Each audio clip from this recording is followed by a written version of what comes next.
Hello everyone, I am Himasati Sharma, TGT Science, and students, we are discussing the chapter called Crop Production and Management for class 8th.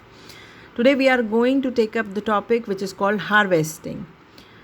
Once the crop is mature or it is ripened, we need to cut the crop, and this process is called harvesting. In harvesting, crops are pulled out or cut close to the ground. Harvesting can be done manually by using sickle, or it can be done by machine. So this is the picture of sickle, how the sickle is used in harvesting the crop, or we can use a machine to harvest the crop.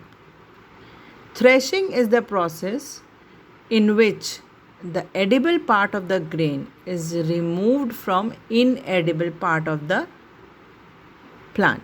So the crop plant which we have grown for food is having a part which we can utilize as food, and there are few parts which we cannot utilize as food. So what we need to separate the edible part, the part which we can eat, from the part which we cannot eat. So this process is called threshing.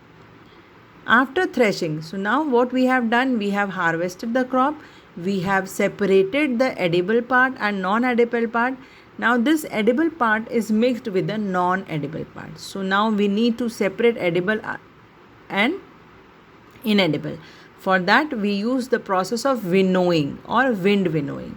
So wind winnowing is a method of separating grain from chaff by throwing the mixture into the air with a winnowing fan. So here what you must have seen this in a few pictures. So here what this lady is doing, she is separating the grain. She is throwing the mixture of edible and non-edible part in the air, and what is happening, since grain is heavier in weight, it will fall down and the chaff will flow at a distance. So here this is the process of wind winnowing. Now combine harvester. Combine harvester is a farm machine which does both harvesting as well as threshing.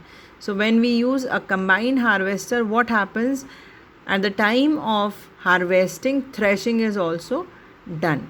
In India, we celebrate many harvest festivals like Baisakhi, Bihu, Pongal, Onam, etc. Now, since we have harvested the crop, and that food crop is required to be utilized throughout the year. So what do we need? We need to store the food crop. If the crop grains are to be kept for longer time, they should be safe from moisture, insects, rats and microorganisms. Because if the grains are full of moisture, what will happen? The pest will grow. The fresh crop has more moisture. If freshly harvested grains are stored without drying, they may get spoiled or attacked by organisms or fungus, losing their germination capacity. So what do? After harvesting, we dry the grains. At large scale, storage of grain is done in granaries or silos to protect them from pests like rodents, microbes or insects. So after harvesting, we dry the seeds and then they are stored in granaries or silos. So this is a picture of silos which are used for storage of grain. These are huge pipes. This is the picture of granaries. Now, how can we increase the crop produce?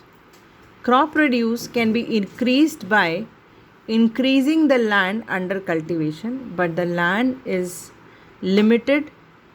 So what we need to do?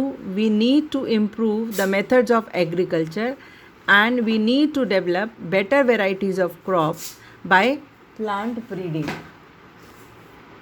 Hybridization is a technique which is used for plant breeding, in which new varieties with desired characteristics of high yield and resistance of disease are developed. Now we'll discuss animal husbandry.